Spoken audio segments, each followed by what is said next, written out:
Olá, quinto ano, tudo bom com vocês? Hoje nós vamos dar início a um novo assunto. Na verdade, nós vamos nomear um gênero que vocês já têm trabalhado desde o início do ano. Vamos relembrar que existe uma diferença entre tipos textuais e gêneros textuais. Os gêneros textuais são de acordo com as nossas situações comunicativas. Então, nós temos os diversos gêneros. Nós temos até gêneros que aparecem no dia a dia, como mensagem instantânea, bilhete, recado, tweet, coisas que há 10 anos atrás nós não tínhamos esse gênero. Então, os gêneros vão aparecendo para suprir as nossas necessidades comunicativas diárias.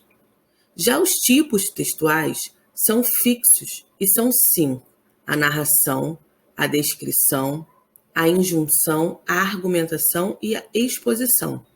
Nós estamos trabalhando durante o ano a narração. Vocês já produziram narrativa de viagem, já produziram narrativa de mistério, de suspense. Depois nós passamos para as fábulas, que também são narrativas. E hoje nós iremos entrar no gênero conto.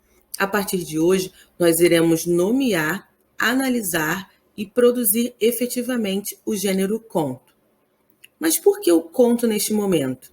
Podemos aproximar o conto e a fábula por causa da sua extensão.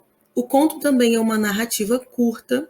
A diferença básica entre o conto e a fábula é que a fábula utiliza, na sua maioria, os personagens animais e ela quer nos trazer um ensinamento. Lembrem que a primeira característica da fábula é ser didática, é ensinar alguma coisa para alguém. Já no conto, não. O conto é puramente para entretenimento. Nós já estamos habituados a ler contos desde a infância. Temos os contos de fadas, temos os contos maravilhosos, temos os contos da Disney.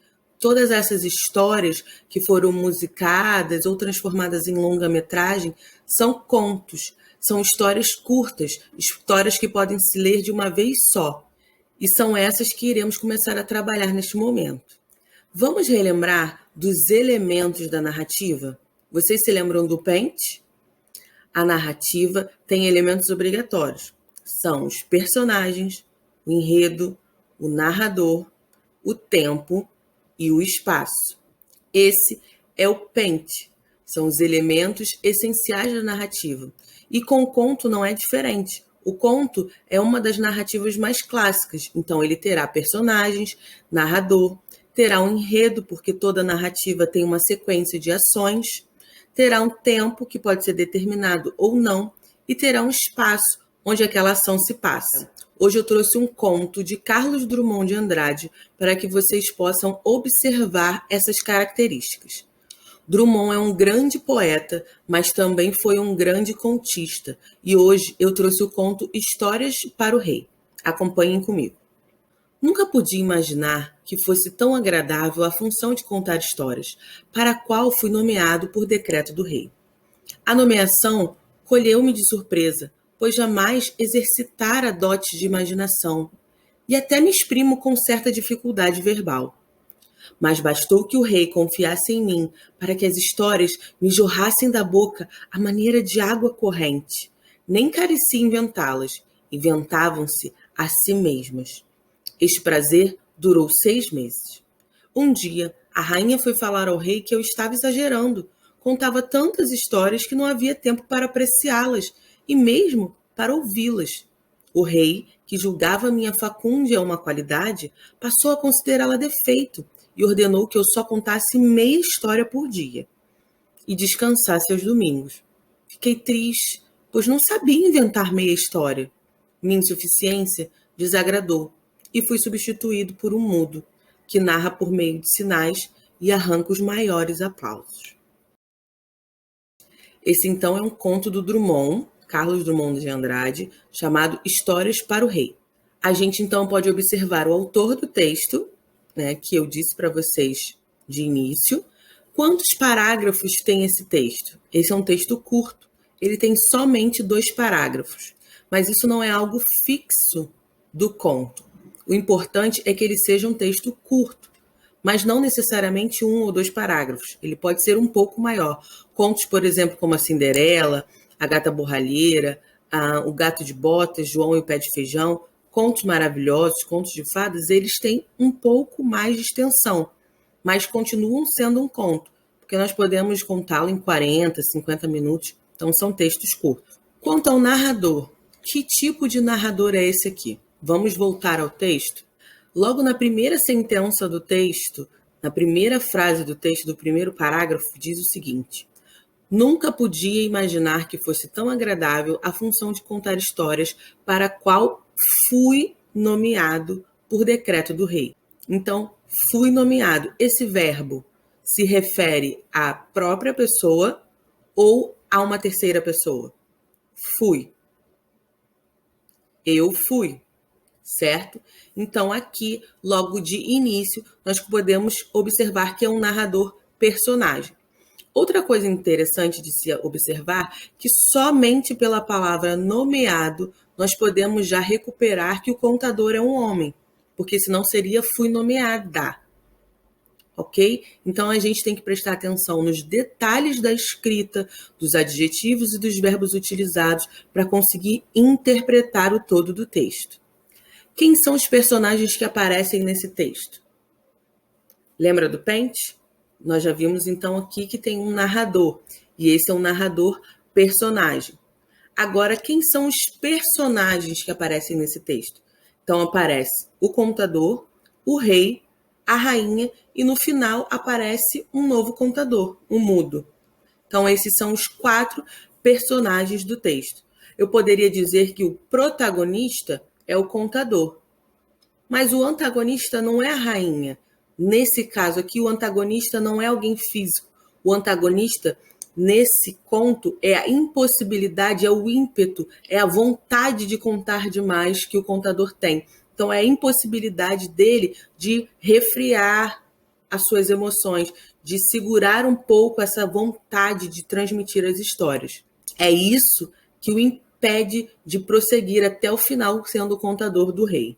Nós conseguimos determinar o tempo desse conto? Vem especificado o tempo? Vem dizendo quando isso aconteceu? Não vem dizendo quando esse fato ocorreu. Mas nós podemos recuperar pelos verbos que é algo no passado. Os verbos são utilizados predominantemente no passado. Assim como essa frase que nós acabamos de ler, fui nomeado, no passado. Então, nós conseguimos recuperar, por causa dos tempos verbais, se esse conto está sendo narrado no presente, se está sendo narrado no passado. Então, está sendo narrado no passado. Em que lugar esses fatos ocorreram? Nós também não temos explícito no texto em que lugar os fatos ocorreram, mas vamos relembrar das histórias que a gente conhece. Geralmente, a corte tem um contador de histórias, um bobo da corte, certo? E aqui o contador foi nomeado a essa função pelo rei. Então, provavelmente, essa história se passa num castelo, na casa do rei, numa corte real. Através, então, da identificação dos personagens, através do contexto, nós conseguimos recuperar o local onde essa história se passa. Agora, pensando no enredo. Vamos relembrar o que é o enredo. O enredo é a sequência de acontecimentos da história, é a sequência de fatos da história, ok? É esse encadeamento. O que acontece primeiro, depois e como finaliza. Então, quando a gente vai fazer um resumo da história, a gente tem que prestar atenção no enredo, no que é principal, no que é secundário. E pensando no enredo, o que aconteceu, qual é a situação inicial desse conto? A situação inicial, então, é alguém ser nomeado a contador de histórias por decreto real. E aí nós vemos que esse alguém nem sabia contar histórias também, mas fica empolgado pelo decreto e isso o inspira a ser um contador. Em que momento no conto essa situação inicial, essa situação de alguém ser nomeado contador, desse contador, se complica? Onde que ocorre o problema? Onde começa o conflito dessa narrativa? O conflito inicia quando a rainha vai reclamar a respeito da quantidade de histórias contadas por essa pessoa. Que esse homem, esse contador, estava contando tantas histórias que ela não estava conseguindo apreciar as histórias que ele estava contando. Então, essa é a situação problema. É aí que começa o conflito. Algo que acontece para para mexer com a estabilidade do enredo. O enredo estava fluindo tranquilo, tranquilo, de repente algo aconteceu que tira essa estabilidade das personagens. Logo após a situação problema, nós temos o desenrolar dessa situação e chegamos no ponto alto, que nós podemos dizer que é o ápice da história. Nós precisamos pensar que a história, ela é como se você estivesse andando numa montanha russa. A história começa de maneira linear e ela vai subindo. Essa subida inicia com a situação problema. E ela vai subindo, subindo, subindo, subindo. E o topo, quando você chega lá em cima para cair, é o clímax dessa história. Que você não sabe o que vai acontecer. Você não sabe se você vai desmaiar, você não sabe se você vai conseguir ultrapassar aquela barreira na montanha-russa, certo? E assim é no enredo da história. O que vai acontecer agora?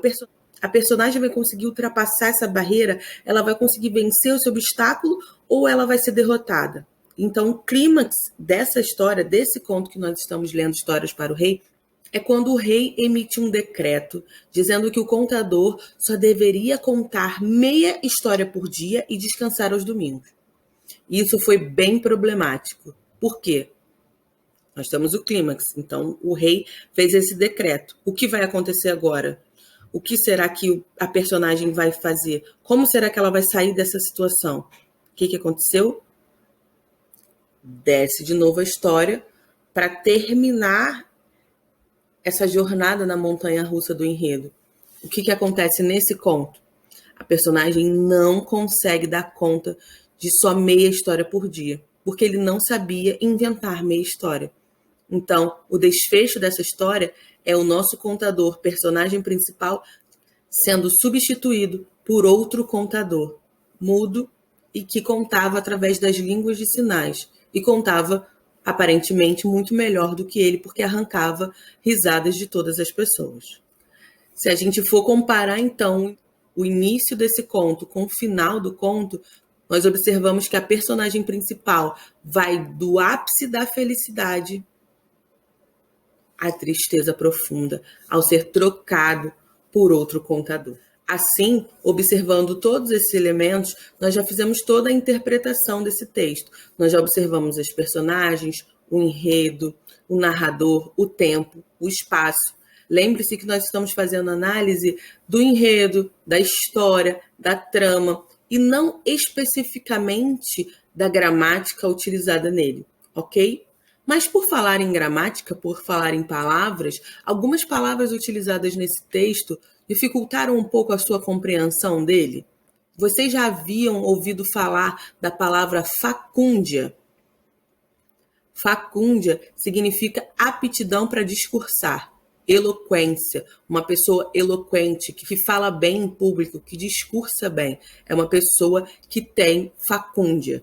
Talvez não só essa palavra, como outras palavras tenham dificultado a sua interpretação desse conto. E é baseado nisso que eu quero fazer a proposta de exercício de hoje. Vocês irão pegar este conto, Histórias para o Rei, e irão recontar essa história de uma maneira mais atual, com uma linguagem mais atual e, quem sabe, com personagens mais atuais. A única coisa que você não pode mudar, que você não pode substituir, é a situação inicial de alguém ser convidado para ser um contador de histórias.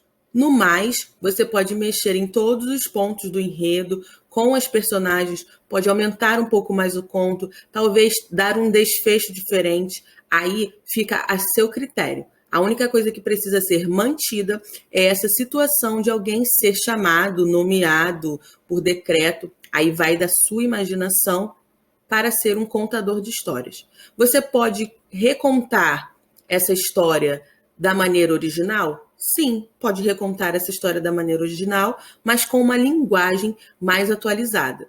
Então, essa é a proposta de exercício de hoje. Vocês irão reescrever o conto no caderno de vocês e no nosso próximo Meet vocês irão apresentar esse reconto para mim e para os seus colegas de classe, ok?